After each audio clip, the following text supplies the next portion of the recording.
मेरी पहचान है, मेरे चुपते सवाल। दिखाऊंगा आईना तो बुरा मत मानिएगा, होगा हर छोटी बड़ी खबर पर तबसरा, पूछूंगा सबसे सख्त सवाल। हक वो सच है मेरी आवाज, इस आवाज को दबाना नहीं, बहा ले जाऊंगा हर रुकावट, क्योंकि मैं बहता सैलाब हूं। देखिए अब तक डॉक्टर दानिश के साथ।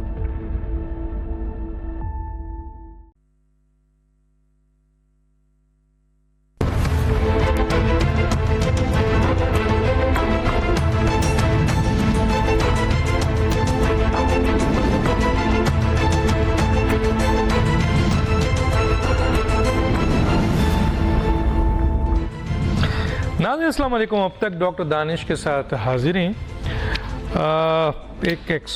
जो इंटरव्यू है एक एक्सक्लूसिव जनाब एजाजुल हक सरबराह मुस्लिम लीग ज़िया से है। एजाजुल हक साहब, मेरी आवाज़ आ रही है, आपको आ रही है सर? जी जी बिल्कुल आ रही है डॉक्टर साहब। अच्छा सर, लाउड एंड क्लियर आ रही है। बड़ी मेहरबानी सर। चलते हैं सर, सबसे पहले तो मैं इलेक्शन के ऊपर चलता हूं सर। आप क्या देख रहे हैं कि सर इलेक्शन के कोई हालात नज़र आ रहे हैं? क्योंकि इलेक्शन कमीशन ने तो कहा है कि जनवरी के आखिरी में होगी। पीपल्स पार्टी की डिमांड है, पीटीआई की डिमांड है कि 90 दिन के अंदर हो, जो कि नज़र नहीं आ रहा है। मौलाना फजल रहमान साहब का कहना है कि जी पहले मईशत की दुरुस्तगी हो और मुल्क डूब रहा है और अभी इलेक्शन कैसे हो सकता है, और फिर जनवरी में सर्दी होगी। तीसरी तरफ पीएमएलएन जो है वो भी कोई इंटरेस्टेड नज़र नहीं आ रही है, उसका सारा जोर अपने कायद की आमद के ऊपर है। आम पाकिस्तानी जो है इलेक्शन के हवाले से बिल्कुल उसका तवज्जो नहीं है। बिजनेस कम्युनिटी इलेक्शन मांगती नहीं है। क्या कहेंगे इसके ऊपर सर आप? देखें, बात जो डॉक्टर साहब 90 दिन की बात कर रहे हैं वो तो मजाक कर रहे हैं कौम के साथ, क्योंकि जब केपीके के इलेक्शंस नहीं हुए 90 दिन में, जब पंजाब के इलेक्शंस नहीं हुए 90 दिन में, तो एक वो जो कॉन्स्टिट्यूशनल रिक्वायरमेंट तो ब्रीच हो गई और उस वक्त तो कोई बोला नहीं। खसूसी तौर पर पीपल्स पार्टी और मौलाना फजल रहमान साहब उस वक्त तो वो ढोल बजा रहे थे और सुप्रीम कोर्ट को भी धमकियां दे रहे थे, सुप्रीम कोर्ट पर हमला करने की भी कोशिश की। यानी सुप्रीम कोर्ट के बाहर ये सारी पीडीएम की जमातें इकट्ठी हुई उस वक्त के चीफ जस्टिस को और सुप्रीम कोर्ट के जजेस को धमकाने के लिए कि, और फिर इन्होंने इलेक्शन कमीशन को भी मतलब एक किस्म का धमकी तो नहीं दी, लेकिन उनको सहारा दिया कि हाँ जी आप डट जाएं, कोई जैसे पार्लियामेंट कहेगी वैसे ही होगा। तो पार्लियामेंट को तमाम इख्तियार आते हैं, पार्लियामेंट को आइन को वायलेट का इख्तियार नहीं है। हाँ, 2/3 अक्सरियत अगर हो तो फिर पार्लियामेंट जो चाहे वो कर सकती है। वो आइन को तब्दील भी कर सकती है, आइन के अंदर तब्दीलियां भी ला सकती है। तो अब रह गया जो नया प्रोग्राम है, ऑपरेशन जो हो रहा है कि फरवरी में इलेक्शंस करवाने का। जनवरी में तो मुझे नहीं नजर आ रहे, फरवरी में सुना है कि ये कह रहे हैं कि फरवरी में करवा लेंगे। और अगर वो कामयाब हुआ ऑपरेशन, जो कि 4th टाइम प्राइम मिनिस्टर बनाने का है, क्योंकि दूसरी जमात तो अब कोई मैदान में है ही नहीं, ना किसी को इलेक्शन लड़ने की इजाजत है, ना किसी को अपना झंडा उठाने की इजाजत है, ना किसी को बाहर निकलने की इजाजत है, बल्कि जो निकलता है उसको फिर पकड़कर अंदर कर देते हैं।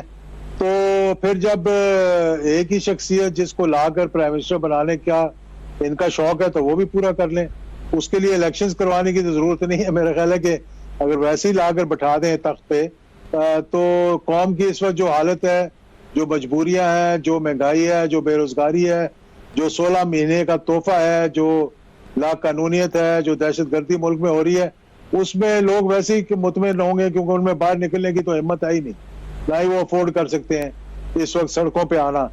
तो ये एक्सपेरिमेंट भी करके देख। लेकिन सर ये आप एक्सपेरिमेंट की बात कर रहे हैं कि चौथी दफा वजीर आजम इसका इशारा आप यकीनन मियां नवाज शरीफ साहब की तरफ दे रहे हैं, लेकिन उनको तो अभी बड़ी कानूनी रुकावटें हैं, बड़े उनके वो तो सज़ा याफ्ता हैं, एब्सकॉन्डर भी हैं, तो आप कैसे कह सकते हैं कि सर, और कौन ला रहा है सर उनको चौथी दफ़ा वज़ीर आज़म बनाने के लिए, और इलेक्शन के बगैर भी उनको चौथी दफ़ा वज़ीर आज़म बना दिया जाए? नहीं, मैं ये नहीं कह रहा कि इलेक्शंस के बगैर बना दिया जाएगा, मैं कह रहा हूँ इलेक्शंस के बगैर बना दें।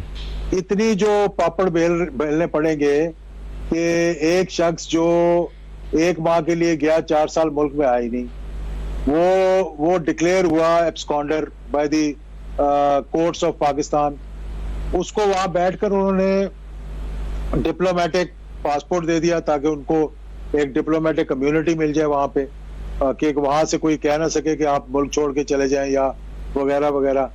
तो अब जिस तरीके से उनको लाया जा रहा है और जो नए स्लोगन बनाए जा रहे हैं, देखिए मैं एक पॉलिटिकल एनिमल होने की निस्बत से मैं ये कह सकता हूँ, क्योंकि मेरा एक 35 साल का एक्सपीरियंस है और मैंने बड़े करीब से हुकूमतें 88 के बाद तब्दील होते होते मार्शल लॉ लगा वो देखा, फिर जिस तरह से NRO हुआ वो सारा कुछ हमने देखा। अब उसको कोई डिनाई तो नहीं कर सकते, ना आप कर सकते हैं, ना मैं कर सकता हूँ, ना पाकिस्तान के अवाम कर सकते हैं, क्योंकि उस पर ना फिर कोर्ट्स हावी हो सकते हैं, उस पर ना फिर जो के मुआहदे हो जाते हैं, जैसे कि NRO हो गया। अमेरिका ने उस मुआहदे के अंदर एक बड़ा रोल किरदार अदा किया कॉन्डोलीज़ा राइस ने, और उस मुआहदे के मुताबिक आपने देखा कि फिर मामला जो है वो आगे की तरफ चले, और वो 2008 में जो हुआ आज भी कौम उसी को भुगत रही है। अगर उस वक्त ये NRO ना होता और उनको सजाएं मिल जाती तो मेरा ख्याल है कि पाकिस्तान की सियासत किसी हद तक तो अभी कौन एक्सपेरिमेंट कर रहा है सर, मसलन किस तरफ से? बज़ाहिर तो जस्टिस काजी फायजी साहब हैं, आइनी और क़ानूनी आदमी हैं, वो मियां नवाज शरीफ साहब का जो केस है वो बहुत पेचीदा है, एक तरफ तायात नाअहली है उनकी, दूसरी तरफ जो है वो आपके उनको 10 साल 7 साल सज़ा है, और वो मैंने जैसे कहा एब्सकॉन्डर हैं, प्रोटेक्टिव बेल नहीं बनती है, मिल नहीं सकती है, और वो जेल अगर जाते हैं और फिर केस लड़ते हैं और इस केस के ऊपर काफ़ी टाइम है, तो आप ये कैसे कह सकते हैं सर कि वो चौथी दफ़ा वज़ीर आज़म बन जाएंगे और उनको लाया जा रहा है और ये एक नया एक्सपेरिमेंट है? इसको ज़रा वजाहत करें सर। देखिए, जेल मैनुअल के मुताबिक तो जो शख्स एब्सकॉन्डर हो और वापस पाकिस्तान आए तो जेल हुकाम को ये उस मैनुअल के अंदर दर्ज है कि उसे एयरपोर्ट से पकड़ कर लाना है सीधा जेल में। उसके बाद फिर उसकी जो भी बेल शेल हो या प्रोटेक्टिव बेल हो या अनप्रोटेक्टिव बेल हो, वो उसके बाद का प्रोसीजर है। लेकिन यहाँ पर ये देखिए, ये पाकिस्तान के अंदर माजी के अंदर भी बहुत सी ऐसी चीजें होती रही, ऐसे ऐसे केस थे जो ओपन एंड शट केस थे। अब मेरे भी पर चलते हैं, नाम लेते हुए आपने अब चीफ जस्टिस का नाम ले लिया, यही चीफ जस्टिस थे जिन्होंने ऐसे ऐसे केसेस का फैसला कर दिया जिनका कोई सोच भी नहीं सकता था। तो ये भी इसी तरह हो जाएगा। तो क्या सर ये कोई डील के तहत आ रहे हैं मियां नवाज शरीफ साहब, आप ये कहना चाहते हैं? मैं ये नहीं कह रहा कि डील के तहत आ रहे हैं, मैं ये कह रहा हूँ कि ये अनडिक्लेयर्ड NRO के जरिए आ रहे हैं। अच्छा, इसका मतलब ये है कि ये आप समझते हैं कि फिर ये ना आवाम की राय की कोई अहमियत है, ना इलेक्शन की कोई अहमियत है, इसका मतलब है कि वो आएंगे और चौथी दफ़ा वज़ीर आज़म बन जाएंगे, ये सब प्लान है? मुझे जो नज़र आ रहा है as a student of politics, जो मुझे नज़र आ रहा है वो मैं बता रहा हूँ, वरना ऐसा गैम्बल कोई नहीं खेलता जिस तरह का गैम्बल वो खेलने के लिए तैयारी कर रहे हैं। और ये देखें, जब रजीम चेंज हुआ था उस वक्त भी कोई नहीं सोच सकता था, क्या वो आईनी तौर पे हुआ था? बज़ाहिरन तो आईनी तौर पे हुआ था, लेकिन क्या वो आईनी तौर पे हुआ था? किस तरह से उन भांत की बोली, कैसे सर, कैसे पीपल्स पार्टी एक बड़ी सियासी जमात है वो मान लेगी, JUI मान लेगी? नहीं मिलते थे, जिनके नजरियात नहीं मिलते थे, उनको किस तरह से आपस में मिलवा कर इकट्ठे बैठा दिया गया, और फिर 16 महीने उन्होंने जो इस मुल्क के साथ किया वो भी आपके सामने। किस तरह से एक लीडर ऑफ द ऑपोजिशन और प्राइम मिनिस्टर ने मिलकर वो फैसले किए कि जो पाकिस्तान की तारीख में आगे मतलब सुनहरे बाप से तो नहीं, लेकिन किसी बाप से लिखे जाएंगे, कि वही लीडर ऑफ द ऑपोजिशन जाकर फिर उसी पार्टी के अंदर शामिल हो गया जिसमें वो पहले कह चुका था कि मैं इसमें शामिल होगा और उसको आपने लीडर ऑफ द अपोजिशन माना, एक जाली लीडर ऑफ द अपोजिशन माना, और उसने जो फैसले किए वो आपने काबिल कबूल किए। इंटरम गवर्नमेंट उसके कहने पे बनी, मतलब उसके मशवरे से बनी, चाहे वो किसी ने खिलवाया या नहीं खिलवाया। अच्छा सर, यहाँ पर एक बात क्योंकि मुझे मेरे पास टाइम कम है और जाहिर है 2 सेगमेंट है, एक आपका एक किसी और का। मुझे ये बताइए कि ये आपका गैलप सर्वे है सर, 88% आवाम ने फ़ौज पर एतबार किया है और सियासतदानों को तो वो 39 पर लाए हैं। मियाँ नवाज शरीफ साहब की गैलप सर्वे के लिहाज से अवामी मकबूलियत 36% है। वो आवाम से 2/3 मेजॉरिटी मांग रहे हैं। अभी अवामी इस्तकबालिये में देखने में आया है कि एक ही सियासी अमल हो रहा है उनके इस्तकबालिया, जिसमें आवाम की तादाद नहीं आ रही है, मायूस कुन है। तो फिर इसको कैसे देखेंगे सर? ये तो अवामी राय नहीं हुई। देखें, जहां तक फौज का ताल्लुक है, लोग इस वक्त मुतमिन है, क्योंकि पहली मर्तबा तो नहीं लेकिन SIFC बनने के बाद जब आर्मी चीफ ने डायरेक्टली सपोर्ट दी है बिजनेस कम्युनिटी को, इकोनॉमी को, तो आपने देखा कि इकोनॉमी सही होनी शुरू हो गई है। 88% तो नहीं, मैं समझता हूँ इस वक्त तो उनकी सपोर्ट जो है वो 100% उनकी सपोर्ट है और लोग उनकी तरफ देख रहे हैं, और उनके लिए भी बहुत बड़ा इम्तिहान है ये, क्योंकि आगे चलकर अगर ये सियासी अमल जिस तरह से, इस तरीके से शुरू हो रहा है, क्योंकि मैंने ये कहा है कि मौजूदा सूरत हाल में आप जितने मर्जी इलेक्शंस करवा रहे हैं वो कामयाब नहीं होंगे जब तक तमाम अदारे बैठकर, तमाम सियासतदान बैठकर, तमाम जमातें बैठकर एक चार्टर और पाकिस्तान नहीं बनाते जिसमें आप लाइंस ड्रॉ करेंगे कि ये जो इकोनॉमिक मामलात हैं इसके अंदर मुदाखलत नहीं होगी, लॉन्ग टर्म जो फैसले होंगे उनको लॉन्ग टर्म रहने दिया जाएगा। ये नहीं है कि एक हुकूमत आए और पिछली हुकूमत के को ब्लेम करके और उसके मामला खत्म कर दे और अगले मामला शुरू करने की कोशिश करे। जब तक ये नहीं होगा डॉक्टर साहब, एक नहीं आप 100 इलेक्शन करा के देख लें, मैं भी यहाँ हूँ, आप भी आए, आप देख लेंगे कि उनके नतीजे क्या निकलेंगे। अच्छा सर, एक चीज सर, बज़ाहिर जो हम सर्वे कर रहे हैं या सर्वे आ रहा है या लोगों ने, आवाम की उम्मीद जो है ना सर नज़र नहीं आ रही है। बिजनेस कम्युनिटी ने तो कह दिया हमें इलेक्शन नहीं चाहिए, पहले आप मईशत की दुरुस्तगी करें, फिर एहतसाब करें कड़ा माफिया के ख़िलाफ़, फिर इलेक्शन की तरफ जाएं। और आवाम भी कोई दिलचस्पी नहीं ले रही है, आप भी देख रहे हैं। तो सवाल ये पैदा होता है सर कि आवाम दिलचस्पी नहीं ले रही, बिजनेस कम्युनिटी इलेक्शन नहीं चाह रही, और उम्मीद जो है वो आपके आर्मी से है, जन आसिम मुनीर और उनकी टीम से है, और निगरां हुकूमत उसमें डिलीवर कर रही है।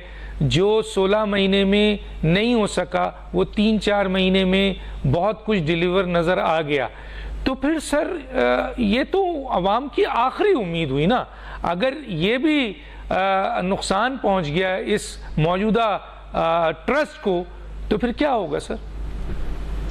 ट्रस्ट को तो नुकसान पहुंचेगा। वही लोगों को आप लाकर बैठा रहे हैं जिन्होंने 16 महीने में अपना एहतसाब खत्म करवाने की कोशिश की, जिन्होंने अपने ब्लैक को वाइट करने की कोशिश की, जिन्होंने ग्रीन को ब्राउन करने की कोशिश की, और स्वाय पैसे बनाने के और पैसे खाने के कोई अमल ही नहीं किया। तो आज तक इनकी मनी ट्रेल्स तो वापस आई नहीं, और इनको जब लाकर आप बैठा देंगे, ये जितना मर्जी कहें कि जी हम आबे ज़मज़म से जुड़कर आ गए हैं, हमने उम्रा भी कर लिया है, हमने तौबा भी कर ली, यहाँ आके तौबा करनी पड़ेगी पाकिस्तान के अवाम के सामने। इस विश्व सर्कल से जान छुड़वानी पड़ेगी अगर इस मुल्क को सरवाइव करना है, इस मुल्क ने आगे बढ़ना है, इस मुल्क ने एक इकोनॉमिक प्रॉस्पेरिटी और 5 करोड़ अवाम जो रिसेंटली पॉवर्टी लाइन के नीचे आए हैं, उनको अगर ऊपर लेकर जाना है तो फिर इस सिस्टम से जान छुड़वा के कोई बेहतर तरीकाकार लाना पड़ेगा। अगर वही, क्योंकि IMF का, यूरोपियन यूनियन का, अमेरिका का प्रेशर है कि जी इलेक्शंस करवाओ, तो अगर ये कोई आई वॉश के लिए इलेक्शंस करवा दिए कि जी हाँ ये आ गए हैं, दोबारा आकर बैठ गए, क्योंकि देखें टाइम आपके पास भी कम है, टाइम मेरे पास भी कम है, क्योंकि हर इंसान के पास टाइम जो है वो आजकल इज द एसेंस। तो कहना मैं ये चाह रहा हूँ कि जो इंटरनेशनल एजेंडा है, ये जो हमारे लीडर्स हैं पुराने जमाने के जो चलते आ रहे हैं और वो समझते हैं कि हमारा पैसा और हमारे ताल्लुकात और हम किसी को भी हम खरीद सकते हैं और हम अपने आप को पेश करते हैं कि जी आपके इंटरनेशनल एजेंडे को हम पूरा करें। आज इंटरनेशनल एजेंडा दो ही हैं उनके, एक तो फायर हो गया थोड़ा सा जो इजराइल का था कि इसको तस्लीम किया जाए और पाकिस्तान पे बहुत ज्यादा प्रेशर था। दूसरा ये है कि आप कश्मीर को तो बाद में देखेंगे क्या बनना है, हिंदुस्तान के साथ राब्ते करें और हिंदुस्तान को राहदारी दें। ये दो चीजें पाकिस्तान को इंटरनेशनल एजेंडे में है। ये लोग वहां पर तसलियां देते हैं कि जी हमें लाया जाएगा, बिठाया जाएगा, तो हम जो है वो आपको ये डिलीवर करके देंगे। माजी में भी ये होता रहा, अगर मैं तारीख में जाऊं तो ये उस जमाने में। लेकिन सर फौज ये कैसे होने देगी सर, फौज ये कैसे होने देगी? उसका एक बड़ा अहम रोल है। ये स्ट्रेटेजिक पोजीशन पाकिस्तान की जो है और न्यूक्लियर पावर और ये जो इश्यूज आप रेस कर रहे हैं, ये तो ना आवाम को कबूल है ना फौज को कबूल है। और फौज इतनी ताकतवर है कि ये अगर डील करके भी आए तो नहीं कर सकते। क्या कहेंगे सर? अल्हम्दुलिल्लाह मैं समझता हूँ कि अल्लाह करेगा तो ऐसे ही होगा, क्योंकि ये जब शुरू हुई थी बातचीत तो उस वक्त जनरल परवेज मुशर्रफ थे, पाकिस्तान के हेड ऑफ द स्टेट थे, तो उस वक्त ये इजराइल के फॉरेन मिनिस्टर के साथ गपशप शुरू हुई थी टर्की के जरिए। जब Turkey played an important role, जिस तरह अफगानिस्तान और पाकिस्तान की बातचीत में भी उन्होंने एक दो मरतबा अपना किरदार अदा किया था। उसके बाद से जब आपको मालूम है, जब कहा गया था कि ये तो एक लाइन से हमें तकसीम कर दिया गया, हमारा कल्चर भी एक है, हमारा जुबान भी एक है, हमारी जो है वो आलू शोरबा भी हम वही खाते हैं जो वो खाते हैं।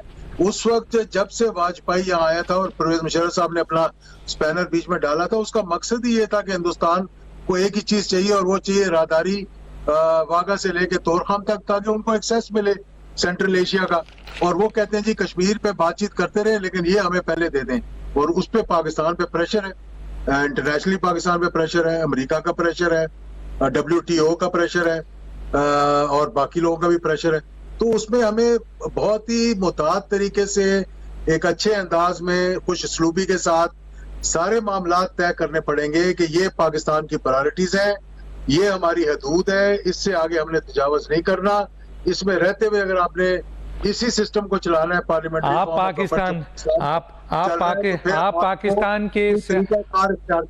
पाकिस्तान के सियासतदानों से ये उम्मीद रखते हैं कि सर वो एक प्लेटफॉर्म पर बैठ जाएं सर? अभी से गोलाबारी शुरू हो गई है और उन लोगों की गोलाबारी एक दूसरे पे संगीन इल्जाम शुरू हो गए हैं जो ऑलरेडी 16 महीनों में सख्त तरीन इत्तेहादी थे सर।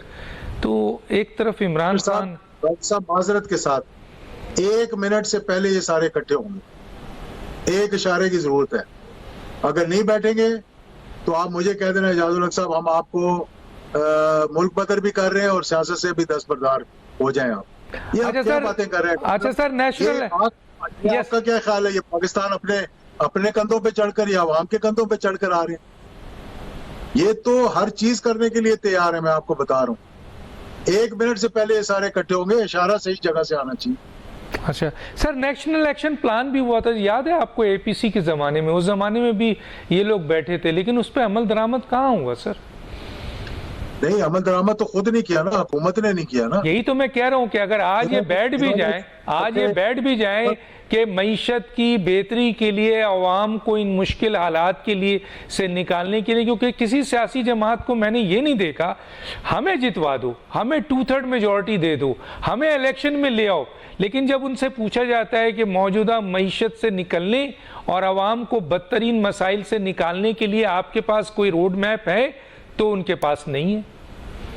उसमें और अब में फर्क ये है सिर्फ डॉक्टर साहब थोड़ा सा, कि उस वक्त SIFC में चीफ ऑफ आर्मी स्टाफ नहीं बैठते थे। अब SIFC में वो इसलिए बैठे हैं क्योंकि पाकिस्तान एक डिफॉल्ट की तरफ जा रहा था और इकोनॉमिक मेल्टडाउन हो रहा था। अगर अब इसको सहारा ना दिया जाता तो कभी भी इसको सहारा नहीं दिया जाना था। आपने देखा था कि रुपया कहाँ पहुंच गया था और आपने देखा था कि हमारी रिजर्व्स कहाँ पहुंच गए थे और कोई हमारी तरफ देखने को तैयार नहीं था। आज अल्हम्दुलिल्लाह आपने देखा 279 पे डॉलर है और आप देख रहे हैं कि मईशत भी बेहतर हो रही है। अब सिर्फ 2 चीजों पे तवज्जो देनी है। एक तो ये अगर सही तरीके से प्राइवेटाइजेशन थोड़ी बहुत हो जाएगी, दूसरा ये कि आपने रेमिटेंसेस को कैसे अट्रैक्ट करना है वापस, आपने ओवरसीज पाकिस्तानीज को किस तरह से ऐसे ही सहारा देना है जिस तरह से आपने बिजनेस कम्युनिटी को दिया, ताकि थोड़ा सा ट्रस्ट डेवलप हो तो फिर हमें किसी की तरफ देखने की जरूरत नहीं। सर ये क्या ये मुमकिन है, जो ये खदशात का भी जिक्र है, और जब भी बिजनेस कम्युनिटी के सामने इलेक्शन का नाम लो तो वो कहते हैं, वो घबरा जाते हैं, वो डर जाते हैं, वो कहते हैं फिर वही चेहरे आ जाएंगे, फिर सत्यानाश हो जाएगा, फिर हालात ख़राब हो जाएंगे, क्योंकि वो 3 साल 7 माह इमरान खान की हुकूमत और उसके बाद जो 16 महीने की 11 सियासी जमात और 85 काबीना की हुकूमत देख चुके हैं, तो वो घबरा जाते हैं। तो सर क्या ये बेहतर नहीं है, आप क्या नहीं समझते कि सबसे पहले पाकिस्तान की जो मौजूदा इस वक्त सूरत हाल है उसमें मईशत की बेहतरी हो रही है, कर रहे हैं आर्मी चीफ साहब, और उसके साथ निगरां मुकम्मल तौर पर साथ खड़ी हुई है, क्योंकि क्रैकडाउन्स भी हो रहा है स्मगलरों के खिलाफ भी, जखीरा अंदोजों के खिलाफ भी, वाटर टैंकर्स के खिलाफ भी, ड्रग माफियाज के खिलाफ भी, इवन के अफगान जो गैर मुल्की आपके गैर कानूनी मुकीम हैं उनके खिलाफ भी। तो ये जब इतना बड़ा एक्शन अब हो रहा है, जो कि 16 महीने में भी हो सकता था, नहीं हुआ, फौज उस वक्त भी थी, यही चेहरे उस वक्त भी थे, आज हो रहा है, तो लोगों की उम्मीद है कि इसे बढ़ने दें जब तक कि पाकिस्तान की मईशत मजबूत नहीं होती और इन माफियाज को एक्शन, इनके ऊपर आखिरी माफियाज को ख़त्म नहीं कर दिया जाता, उस वक्त तक इलेक्शन छोड़ दें। ये डिमांड है आवाम की, और यही डिमांड बिजनेसमैन की है जो रीढ़ की हड्डी है। सब चाहते हैं कि कंटिन्यूटी हो, सस्टेनेबिलिटी हो। ये माफियाज हैं, बिजनेस कम्युनिटी बड़े इनसे डरती है, खौफजदा है, क्योंकि ये उनसे भत्ते के बगैर ना इनकी पार्टियां चलती हैं, ना इनकी हुकूमतें चलती हैं। ये किसी को आराम से इस मुल्क के लिए खिदमत करने का मौका ही नहीं देते। पहली बात तो ये है। दूसरी बात ये है कि मैंने जो आपको बताया ना कि एक चार्टर बनाकर उसका तरीकाकार इख्तियार करके, और फिर लोग किस पे डिपेंड कर रहे हैं, आपने भी खुद ही कह दिया, बैरून मुल्क जो हमारे दोस्त हैं, जितनी मर्तबा आपने देखा कि हमें पैसों की जरूरत पड़ी है, वो कभी निकालने की कोशिश कर रहे थे, कभी रखने की, चाइना से लेकर और गल्फ तक और अमेरिका से लेकर यूरोप तक चीफ ऑफ आर्मी स्टाफ जाते रहे, क्योंकि हमारे पॉलिटिशियंस और सरबराहों की क्रेडिबिलिटी नहीं है कि उनकी लूटी हुई दौलत उनके सामने है, वो इनकी तरफ देखना नहीं चाहते, इनको पैसे देना नहीं चाहते, क्योंकि उनको पता है कि बड़े बड़े महल्लात में बाहर रहते हैं, इनके बड़े बड़े अकाउंट्स हैं, और उन अकाउंट्स के बारे में उनको सब पता है। इनको लाते भी इसलिए हैं कि अगर हम इनको ये कोई मस्ती करेंगे, हमारी बात नहीं मानेंगे, तो हम थोड़ा सा इनकी स्ट्रिंग्स खींचेंगे तो ये सीधे हो जाएंगे। ये हमारा अलमिया है, इसको अब आप देख लेंगे किस तरह से हल कर किया जा सकता है। अच्छा सर ये बताएं, इस वक्त आते हैं कि इमरान खान इस वक्त जेल में हैं और उनके ऊपर कई केसेस हैं, जिनमें 2 बड़े केसेस सामने आ गए। एक साइफर का केस है जो चालान 17 तारीख को दिया जा रहा है, और उसमें अहम तरीन गवाह आज़म खान मौजूद हैं, और जो कानूनी माहिरीन हैं उनका ये कहना है कि ये उनके लिए बड़ा ख़तरनाक केस है। दूसरा केस 9 मई का है, जिसमें बगावत हर मुकदमात पे शामिल कर दी गई है, और उसके मरकज़ी मुलजिम भी इमरान खान है, और इसके ऊपर भी कहा जा रहा है कि ये केस जो है वो बहुत ही सख्त है, और अगर ये चल गया आर्मी कोर्ट में तो बड़ी सज़ा भी हो सकती है। तो ऐसी सूरत हाल में आप इमरान खान साहब का मुस्तकबिल क्या देखते हैं और PTI का मुस्तकबिल क्या देख रहे हैं सर? देखिए, जो तो केस सब जुडिस हैं उन पे तो मैं नहीं कह सकता कि इन केसेस का क्या फैसला होगा, क्योंकि ये कबल वक्त होगा। लेकिन वाकई में ये केसेस अलकादर ट्रस्ट वाला, साइफर वाला, जिस तरह से ये बनाए गए हैं, ये कोई इतने नरम केसेस नहीं है, सख्त केसेस हैं, और मेरा ख्याल है कि इसमें कुछ भी हो सकता है। दूसरा ये कि जमात को तो आप खत्म नहीं ना कर सकते। जमात को कैसे खत्म कर सकते हैं? लोगों के दिलों में से जमात की आप किस तरह, तो जितना आप उनको दबा रहे हैं उतना वो उभर रहे हैं अवाम के दिलों में। तो इसलिए इस चीज पे भी गौर करना चाहिए कि आप किसी जमात को अगर कलअदम करार देंगे, जैसे कि अयूब खान ने एप्टो लगाया था, जैसे फिर भुट्टो साहब ने नैब को और दीगर जमातों को कलअदम करार दिया था, तो फिर क्या हुआ? फिर मार्शल लॉ लगा तो वली खान भी बाहर आ गए। मैं सबसे पहले उनको मैं मिला था नसीम वली खान को, वली खान को, जब वो आर्मी हाउस आए थे जनरल ज़िया-उल-हक शहीद को मिलने के लिए। तो पार्टियों पे कदगन लगाना वो टेम्परेरीली तो आप उससे कर लेंगे। तरीक़ाकार ऐसा होना चाहिए कि जो जमातें हैं उन जमातों को तो चलने देना चाहिए। अगर लीडरशिप ने कोई गलती की है तो उस लीडरशिप भुगते उसको। अच्छा सर, बिल्कुल सही। इससे ये टाइम कम है, मुझे ये बताइए कि माइनस नवाज इमरान खान, क्योंकि इमरान खान अगर जेल में हुए और उनको सज़ा हो गई, जैसा कि केस सख्त है, उसके बावजूद पीटीआई को पूरी मौका मिलता है इलेक्शन में पार्टिसिपेट करने का, तो आप क्या देखते हैं सर, क्या पाकिस्तान की अवाम का रुझान इमरान खान के बगैर पीटीआई की तरफ होगा? एक सवाल। और दूसरा आखिरी सवाल है कि पंजाब की इस वक्त सियासत, क्योंकि आप बहुत करीब से देख रहे हैं उसको, कौन सी सियासी जमात ऐसी है जो इस वक्त पंजाब में पॉपुलर नज़र आती है? हालांकि इस वक्त पूरी कोशिश पीएमएलएन कर रही है, जो उनका गढ़ था कि वो मियां नवाज शरीफ साहब के इस्तकबालिये के लिए बड़े जलसे करे, इवन के खाने और टेबल, और पाकिस्तान की तारीख में ऐसी जलसे करने के लिए टेबलें और खाने नजर नहीं, लेकिन फिर भी अवाम की तवज्जो नहीं है। तो आप क्या देखते हैं पंजाब की सियासत? देखिए, पंजाब की सियासत एक सर्कल चला है 1985 1988 ऑनवर्ड्स कह लें। ये एक जमाने में डॉक्टर साहब ये पीपल्स पार्टी का लड़काना था, यानी कि पीपल्स पार्टी को लड़काने में इतनी पसीराई नहीं मिलती थी जितनी पंजाब में मिलती थी। yes. और पंजाब ही है जो कि वजीर आजम अगला बनाता है, और जितनी मरतबा पीपल्स पार्टी इख्तिदार में आई है वो पंजाब की कंधों पे चढ़कर ही आई है, और ये अच्छी बात है। पंजाब हर एक को एक्सेप्ट करता है, पंजाब ने उनको पसीराई दी। उसके बाद पीपल्स पार्टी का सर्कल खत्म हुआ तो पीएमएलएन का आ गया, फिर वो जीटी रोड की बातें आनी शुरू हो गई, और फिर जब कहा कि मुझे क्यों निकाला तो जीटी रोड भी गायब हो गया था। इस वक्त जो ये सर्कल है ये तब्दील हो गया है। अब पंजाब में आप हैरत अंगेज रिजल्ट्स देखेंगे कि बड़े बड़े जो अपने आप को लाहौर के और गुजरावाला और दीगर बड़े बड़े शहरों और छोटे शहरों के समझते थे कि हम लीडर हैं और हमारी जमात के बगैर उनकी जमानतें जब्त हो जानी है। इस दफा जीतेगा कौन, इंडिपेंडेंट ज्यादा आएंगे इस दफा असेंबली के अंदर, ये भी आप देख लेंगे डायरेक्टली या इनडायरेक्टली। अगर किसी जमात पे कदगन लग गई तो अगर ये सारा सिनारियो ना हुआ होता 9 मई का, और ये सारा झगड़ा मगड़ा ना हुआ होता, तो लाजमी बात है इस वक्त आपको पता है कि किस जमात को पसीराई थी। अब मौजूदा सूरत हाल में इन हालात को देखते हुए कि लीडरशिप जो है उसको सजा भी हो सकती है, वो जेल में भी है, तो अवाम का क्या होगा वो।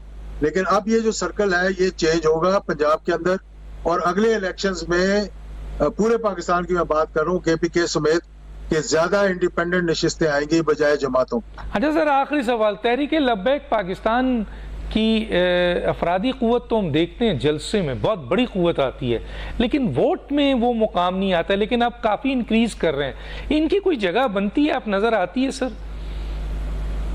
देखिए, मेरे ख्याल में तो इन सबको स्ट्रीमलाइन मेन स्ट्रीम में होना चाहिए। जितनी जमातें हैं पाकिस्तान की, जितना वो मेन स्ट्रीम में आएंगी वो अपने बाकी मामलात से जरा दूर हो जाएंगी। लेकिन जलाओ, घेराओ, सड़कें बंद करो, धरने दो, ये मामलात अब पाकिस्तान में खत्म होने चाहिए अगर पाकिस्तान को हमने आगे लेके चलना है। पॉलिटिक्स के अंदर भी शफाफियत आनी चाहिए, एक मुहज़्ज़ब तरीके से पॉलिटिक्स होनी चाहिए, उसके लिए भी कोई लाइंस ड्रॉ करनी चाहिए कि क्या कर सकते हैं क्या नहीं कर सकते। अगर आपने जलाओ घेराओ और मतलब मार दाड़ की सियासत करनी है। आखिरी तो सवाल सर, क्या अगला इलेक्शन अगर हो गया, आज नहीं, कल नहीं, जनवरी में नहीं, मार्च नहीं, उसके बाद आपको वो इलेक्शन फेयर नजर आता है या वो आखिरी उम्मीद है जिस पे कील लगनी है? बस सर 2 लाइन का जुमला।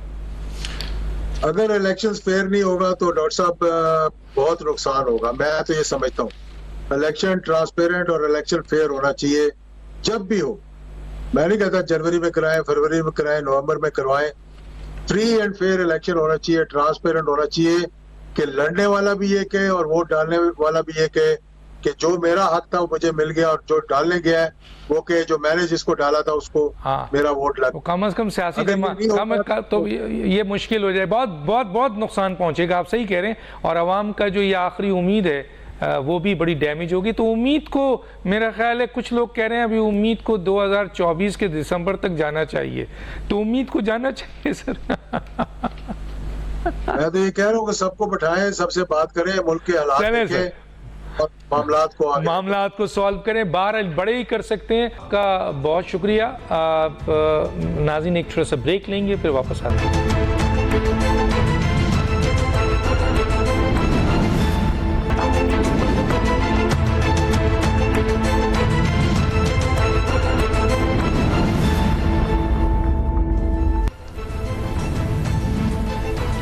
वेलकम बैक जी। मेरे साथ अभी जो मेहमान हैं ब्रिगेडियर हारिस निगरान वज़ीर दाखिला सिंध जी। ब्रिगेडियर हारिस साहब, मेरी आवाज़ आ रही है आपको? बिल्कुल, मुझे आपकी आवाज़ आ रही है। अच्छा सर, सबसे पहले तो मैं आता हूँ, बहुत ही अहम इशू है और वो ये है कि आर्मी चीफ का एक स्टेटमेंट मैंने सुना, फिर वज़ीर आज़म का भी सुना कि जी गैर कानूनी मुआशी सरगर्मियों के ख़िलाफ़ सख्त कार्रवाई की जाएगी।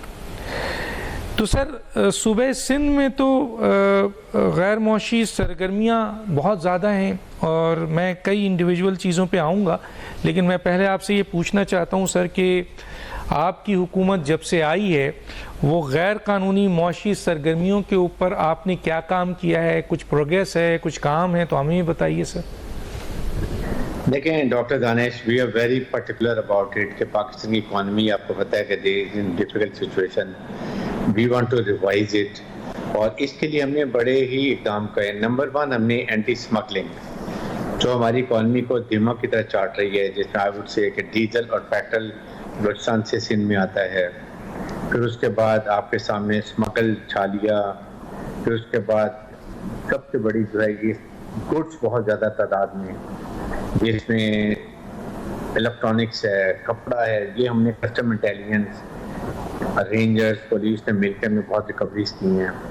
और उसके साथ फिर हमने, जाहिर है कि ये आपने देखा होगा कि ये हमारी FIA ने मिलकर हमारे साथ यहाँ पर काफ़ी ज़्यादा तादाद में डॉलर जो है मनी चेंजर्स को बहुत समझाया है। आपके सामने काफ़ी हद तक डॉलर डाउन भी डेली बेसिस पे आ रहा है।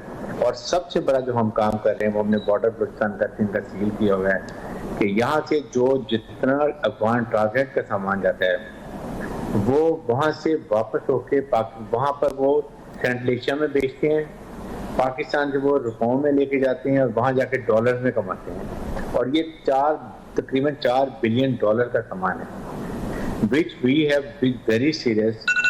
मिसाल के तौर पे मैं आपको बताऊं कि आपने ये देखा होगा कि यहाँ से बॉक्सिंग ग्लव्स आते हैं, अफगान ट्रांसलेट में हैं, पाकिस्तान में बनते हैं, जहाँ से अफगानिस्तान जाते हैं, नॉर्दर्न इंडिया तक जाके ये हमारा अफगान ट्रांसलेट जाता है, जहाँ देशों को बॉर्डर टच करता है और आगे वहाँ से चला जाता है, सेंट लेशिया करने में एक्सपोर्ट होता है और वो डॉलर में कमाया जा रहा है। हमें ये वो चीज़ें हैं जो हम एक्सेप्ट नहीं अब कर सकते। हमने बहुत ही मेहमानदारी कर ली, हमने हर लिहाज से अफगान तालिबान का हमने बहुत ख्याल कर लिया, उसमें भी कोई डाउट नहीं है। लेकिन नाउ इज द टाइम कि वी से एनफ इज एनफ, हम अब किसी हालत में ये चीज़ें नहीं होने देंगे, इसलिए कि इसने हमारी इकॉनमी को दिमाग की तरह काट लिया है। And this is the time we are very sure about it कि इंशाल्लाह इसको हम इतना कंट्रोल कर लेंगे कि कम से कम ये 4 बिलियन डॉलर तो हम बचा सकते हैं। ये पैसे की हमारे डॉलर में हम एक्सपोर्ट करें तो आप बताएं कितना फ़र्क पड़ता है। ये चीज़ें हैं जो अफगान गवर्नमेंट को इसलिए भी समझनी चाहिए कि हमने उनसे एक ही डिमांड की हुई थी और वो ये डिमांड थी कि आप सिर्फ अपनी सरजमीन किसी टेररिस्ट ऑर्गेनाइजेशन को इस्तेमाल मत करने दें हमारे खिलाफ बलूचिस्तान में और KPK में।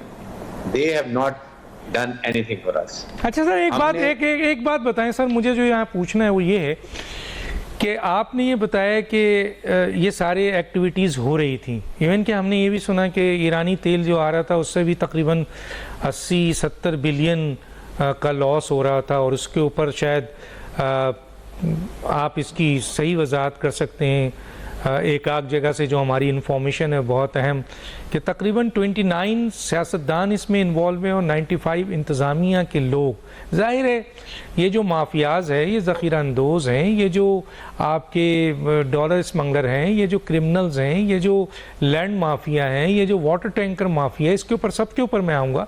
तो मुझे बताइए कि सर इनके पीछे कौन लोग हैं? सबसे पहले तो ये बताइए क्या इनके ख़िलाफ़ भी कोई कार्रवाई आपने की, और क्या ये ख़बर सही है कि ईरानी ऑयल के हवाले से तकरीबन 29 सियासी जो लीडर्स या सियासी लोग और आपके 95 इंतज़ामिया लोग पकड़े गए हैं?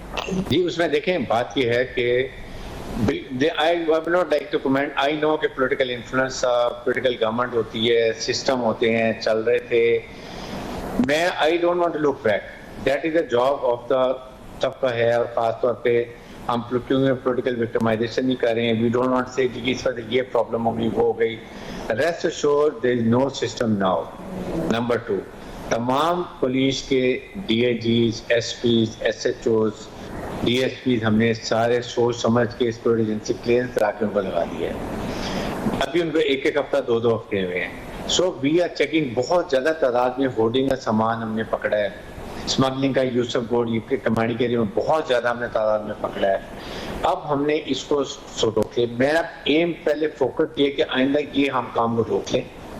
जो chief of army staff, prime minister Pakistan, chief minister Sindh की डायरेक्शन में हम उसके बहुत तब्दील चल रहे हैं। इसमें सबसे ज्यादा हाथ फिर अफगान रिफ्यूजीज का, not refugees I would say, Afghan illegal immigrants.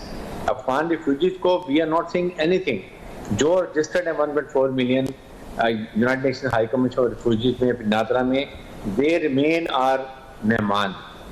हम उनको बिल्कुल कुछ नहीं कह रहे हैं, ये मिक्सअप नहीं करना चाहिए। लेकिन इलीगल अफगानी को निकाले क्योंकि इसमें टेररिज्म भी है, नेशनल सिक्योरिटी इशूज भी हैं, ड्रग्स भी हैं, उसके बाद ये डेकॉर्टी, स्नैचिंग, ये सब काम ये कर रहे हैं। इनसे हमारे 50% क्राइम रेट वैसे खत्म हो जाएगा। जब 50% क्राइम रेट डाउन होगा तो आपके ज़ाहिर है कि मुल्क में हालात, सिक्योरिटी इन्वायरमेंट बेहतर होंगी, बिजनेस फ्रेंडली इन्वायरमेंट्स हो जाएंगी, और उसका फ़ायदा ये होगा कि हमारी इकॉनमी रिवाइव होना शुरू हो जाएगी। कॉन्फिडेंस बिजनेस कम्युनिटी का बहुत बढ़ चुका है। मैं जहाँ जाता हूँ I am getting a positive response. ये नहीं कि आपको मैं अपनी बात के फेवर कर रहा हूँ। We are there to do all this things as a government of Sindh caretaker. जब तक हम हैं, जितना से इलेक्शन कमीशन, ये काम है इलेक्शन कमीशन का करने का, हमने अपना काम करना है, ड्यूटी पूरी करनी है, और इंशाल्लाह जब तक होंगे यही काम करेंगे। And we will try to deliver. I want कि सिंध के लोग खुद टीवी पे आके कहें कि yes we feel very comfortable, हालात बहुत आगे से बेहतर। लेकिन सर इसमें देखें, अगर आप जिस तरह मैंने कहा कि क्राइम जो इस वक्त सिंध में है, जिसकी आपने इशारा भी दिया कि डकैती में अफगान मुहाजिरीन शामिल हैं, अफगान जो इमिग्रेंट हैं, इलीगल गैर कानूनी गैर मुल्की जो हैं, जिसमें अफगान बहुत ज़्यादा तादाद में है, वो हर किस्म के क्राइम में हैं। लेकिन सर अब वाटर टैंकर माफिया है या लैंड माफिया है या और दूसरे माफियाज हैं, उसमें जाहिर है हमारी पुलिस भी इन्वॉल्व है, हमारी दूसरी इंतज़ामी इदारे भी इन्वॉल्व हैं, हमारे डिपार्टमेंट भी इन्वॉल्व है, हमारे पॉलिटिशियंस भी इन्वॉल्व हैं, हमारी और लोग भी, तो उनके खिलाफ भी कार्रवाई हो रही है या नहीं हो रही है सर? देखें डॉक्टर दानिश, आई थिंक इंतहा ज़्यादा वाटर हाइड्रेंट से now only 7 hydrants are functioning, 7 only, सब खत्म कर दिए। और इसमें रेंजर्स, पुलिस, और आज भी मैं सुबह गया हुआ था MD वाटर बोर्ड के पास, Salauddin is very good officer. सारी चीज़ें मैंने देखी कैसे वो 7 हाइड्रेंट को मॉनिटर किया जा रहा है। There is no one existing more than 7। अभी हम कोशिश वो कर रहे हैं, मेरी बात है कि 5 और लीगल तरीके से एडवर्टाइज करके 5 और लेंगे।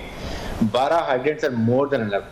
जितना ये हुआ इससे पानी के फ्लो में बड़ा फर्क पड़ गया है। 3 MGD पानी, यस सर, 3 MGD पानी है वो। 3 MGD पानी आपने इंक्लूड किया है, वो भी आपके औरंगी टाउन और बल्दिया और इसमें शामिल हुआ है। मैं देख रहा था वो रेंजर्स की बहुत सीरियस एक्शन हुआ है इसके ऊपर, तो इसका मतलब है कि बहुत काम हुआ है। और second, I am very happy कि MD वाटर बोर्ड से मैं आज मीटिंग करके आया, और उसके साथ जो है कि बिल्कुल हाइड्रेंट बंद कर दिए हैं उन्होंने। किराए पे, रेंट पे 1000 हाइड्रेंट ये टैंकर बाउजर्स ले लिए हैं, जबकि पहले टोटल 300 से 400 चल रहे थे, बाकी सब इलीगल चल रहे थे। आप इमेजिन करें 1000, ये सारे पहले इलीगल चल रहे थे जो अभी लीगलाइज कर दिए। तकरीबन 6 से 7 जो है मिलियन गैलन पानी अभी आना शुरू हो गया पर डे। उसके बाद जो हमने धाबे जी से जो मेन वहाँ से सिस्टम को ठीक कर लिया है, चोरियाँ पकड़ ली हैं। Let me tell you and assure people of Sindh के इंशाल्लाह आपको हर जगह पर जहाँ पानी की शॉर्टेज थी वो आपकी ठीक होगी। ये अननेसेसरी प्रोपेगेंडा। फिर मेरा ये सवाल होगा सर, फिर मेरा ये सवाल होगा आपसे, ये ज़रूर होगा कि सर ये water tanker mafia, water board की इन्वॉल्वमेंट, उनके इंतज़ामिया के लोगों की इन्वॉल्वमेंट के बगैर तो नहीं हो सकता। जिस तरह interior minister, federal interior minister ने ये माना कि बॉर्डर्स पे खड़ी हुई जो स्मगलिंग हो रही है उस पर वो लोग भी शामिल हैं जो वहाँ फोर्सेस मौजूद हैं, उनके कुछ लोग भी शामिल हैं, तो उनके खिलाफ भी आर्मी चीफ कार्रवाई। तो मेरा आपसे सवाल है सर कि ये लैंड माफिया, ये ड्रग माफिया, ये आपका वाटर टैंकर माफिया, या ये आपका जो अभी गोदाम आपने पकड़ा है, 2 अरब की चीनी आपने पकड़ी है जखीरा, तो इनके पीछे सर ये इन लोगों के ऊपर भी कार्रवाई हो रही है जो डिपार्टमेंट में केडीए में है, एमडीए में है, पुलिस में है, वाटर बोर्ड में है, या और दूसरी पे है? जाहिर है ये पूरा का पूरा एक नेक्सस है सर।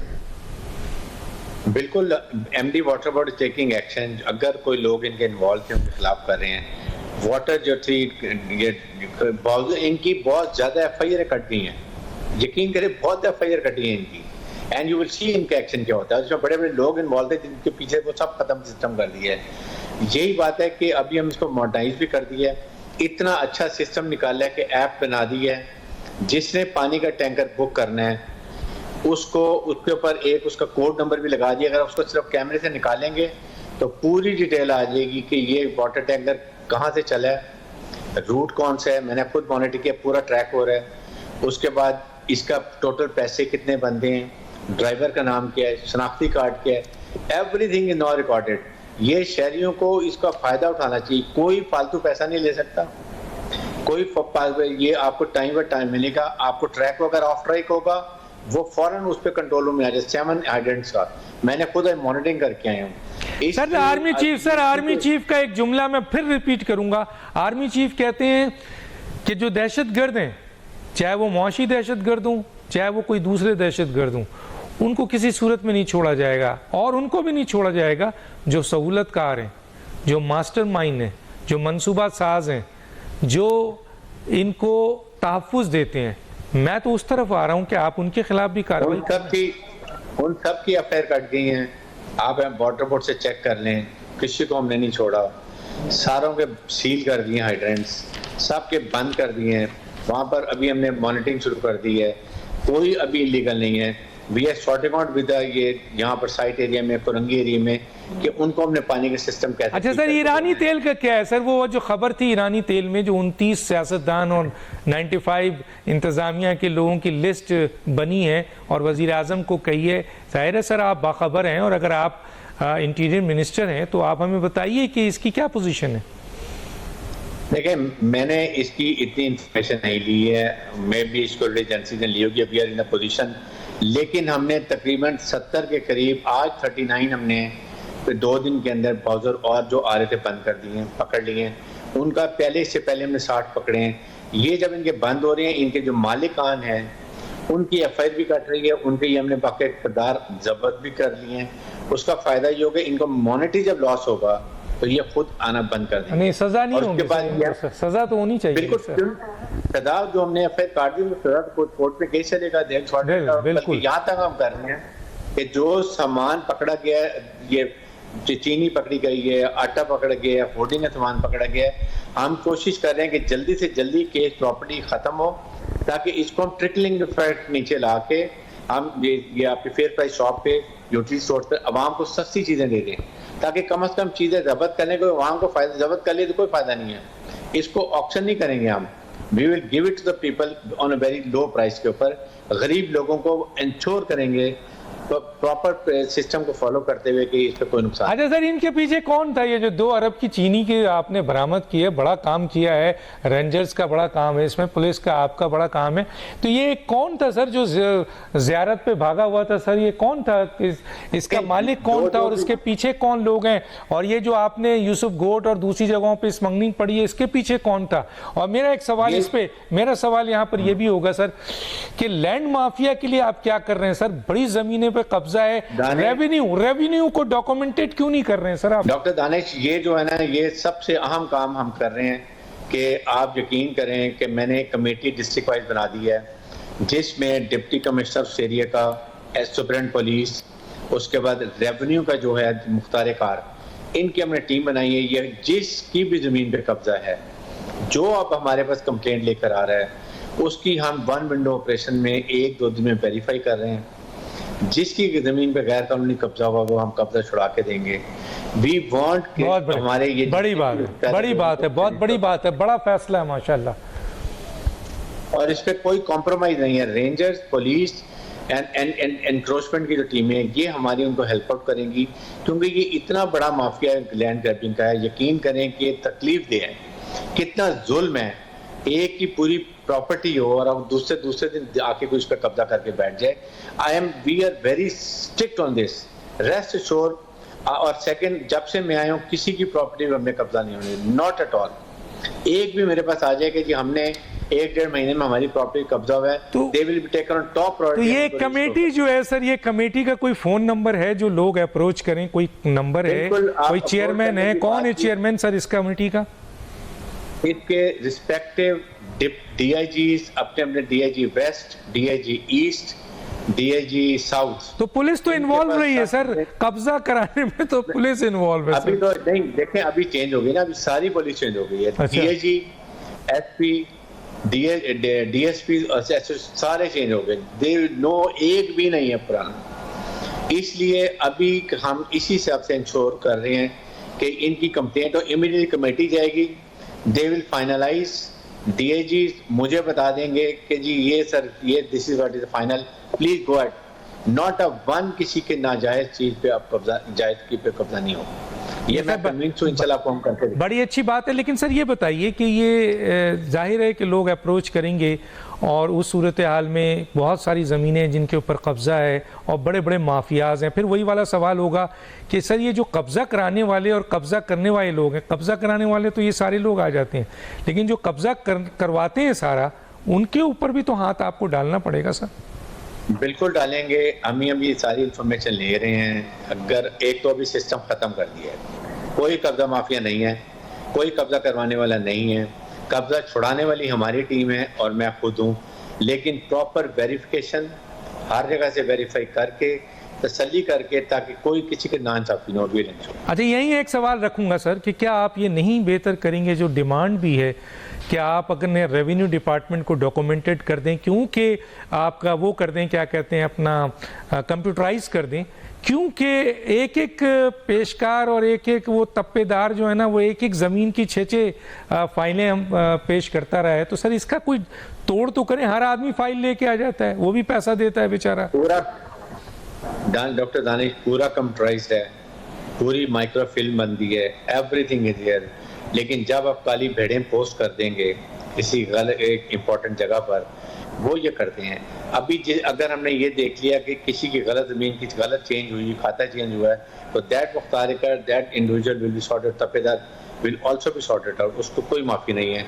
ये मैं इंशाल्लाह हमारे डॉक्टर यूनुस ढागा हैं जो हमारे रेवेन्यू के मिनिस्टर हैं, उनसे मैं कोऑर्डिनेट करके इस पर बड़ी सख्ती से अमल करेंगे। बड़ी ज़बरदस्त बात है। अच्छा सर ये बताइए, 2-3 सवाल है क्योंकि टाइम मेरे पास कम है। एक तो ये कि सर ये शोरूम है जो आपके सिंध में, वो बड़े बड़े ओपन लेटर पे अरबों रुपए की लैंड क्रूज़र गाड़ियाँ खड़ी हैं और हमारी इंफॉर्मेशन भी है, और ये मैंने इंटेलिजेंस से भी मालूम की। तो सर इसके ऊपर आप एक्शन नहीं ले रहे? बिल्कुल ले लिए हैं, हमने सबको बता दिया। अभी 2-3 दिन में शुरू हो जाएगा काम। कोई अनरजिस्टर्ड गाड़ी, कोई ओपन लेटर पे गाड़ी नहीं किसी शोरूम पे होगी। It has to be on the name of a person. अगर नहीं है तो वो गाड़ी भी हम जब्त कर लेंगे। हमने उनको बता दिया, उनको 2-3 we don't want unnecessary harassment या पनिशमेंट की। लोगों की इकोनॉमिक कंडीशन पहले ही डाउन है, तो हमने सबको बता दिया कि आपको कस्टम दे दिया, सब रेगुलराइज कर लें, then we start doing action. अच्छा ये सर एक बहुत बड़ा मसला सिंध के अंदर, खासतौर पे कच्चे, अब तो कच्चे क्या पक्के पे डाकू आ गए, रैंसम है, किडनैपिंग है, बहुत सारी चीज़ें हैं। उसके लिए क्या कर रहे हैं सर?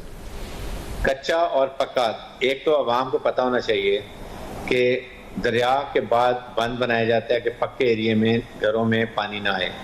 तो जो दरिया की साइड है बंद की, वो कच्चा है, और जो दरिया के राइट पर पक्का के जहाँ लोग पॉपुलेटेड एरिया है, वो पक्का का एरिया।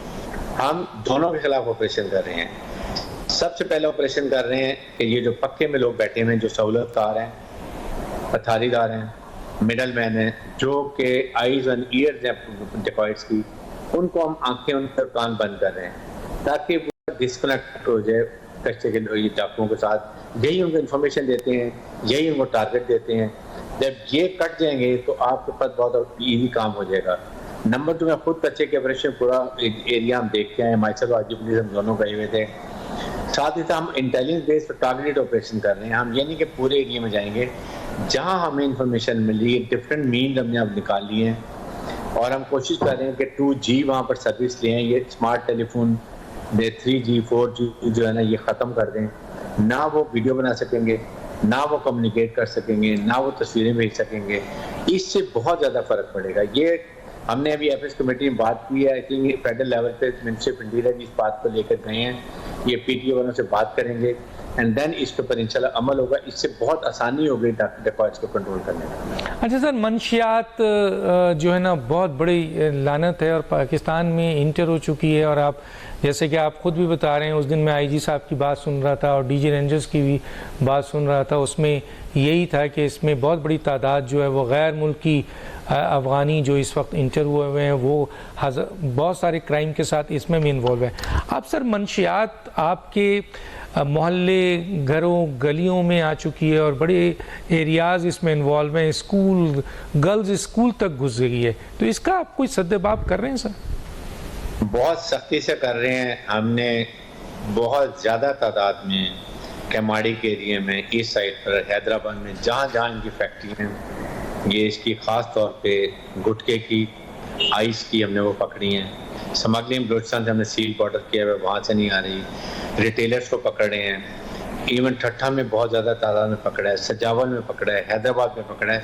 इस पर कोई कॉम्प्रोमाइज़ नहीं, इसलिए कि स्कूल, कॉलेज, यूनिवर्सिटी बहुत तेज़ी से फैल रही थी। इसमें बच्चे बच्चियाँ, हमारी 65% यूथ है, ये इनमें बड़ी स्पीड पर थी। इसके लिए हमने बड़ी सख्ती से अमल किया है। Every day I talk to my additional IG Karachi और डीएजी से कि आपने क्या किया। हमने शिकारपुर में एक शहर में कब्रिस्तान में, जो कैनॉट इमेजिन के कब्रों के अंदर से हमने बहुत अरबों की तादाद में वहाँ से ये मुनशियात निकाली हैं, जो वहाँ छुपाई पूरे पाकिस्तान में स्मगल होती हैं। वहाँ पर शोर मचा हुआ इस चीज़ के ऊपर, हमने वो पकड़ लिया है। आई एम नॉट पुश इसमें कोई भी इन्वॉल्व हो। इशू ये है कि ये पाकिस्तान का मसला है, पाकिस्तानी नौजवानों का मसला है। हमने इसको कब करना है। मेरी पूरी कोशिश है, जिस दिन तक है इलेक्शन की डेट अनाउंस होगी तो इलेक्शन की तैयारी करेंगे, लेकिन उससे पहले हम इसमें अपना फुल फोकस करके, मैं और मेरी टीम जिसमें रेंजर्स, पुलिस, स्पेशल ब्रांच सब शामिल हैं, हम इसके लिए अमल करें। ठीक है, इसमें तो इंटेलिजेंस, ISI, MI सब शामिल है सर। जो इत्तला मिल रही है, बड़ा ज़ोरदार आप काम कर रहे हैं इस पे।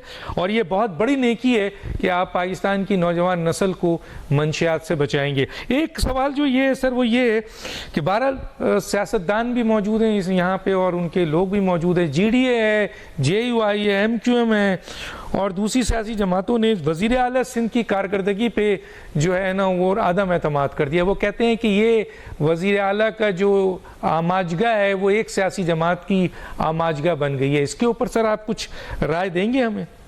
नहीं, मैं इस पे नहीं, खास तौर पे नहीं कहूँगा कि our chief minister is the supreme court, high court के जज हैं, is a very honest and respectable person और वो अपनी बहुत अच्छी तरीके से अपनी कैबिनेट को चला रहे हैं, अपना काम कर रहे हैं।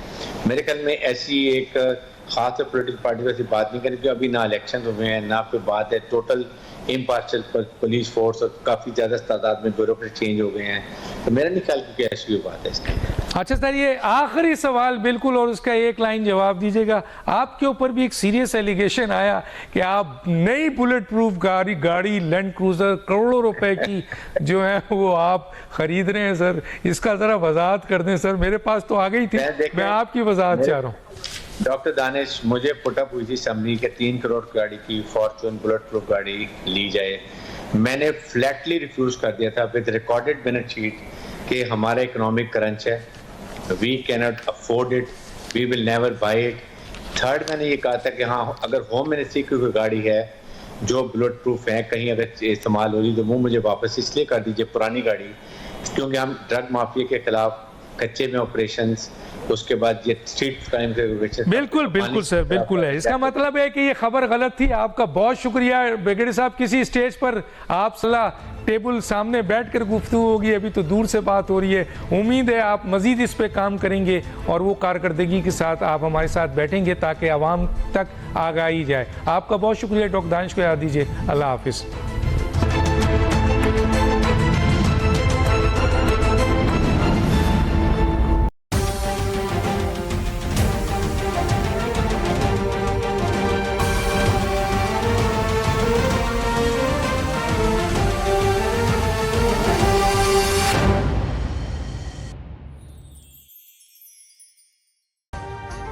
अभी सब्सक्राइब करें ताकि कोई खबर रह न जाए।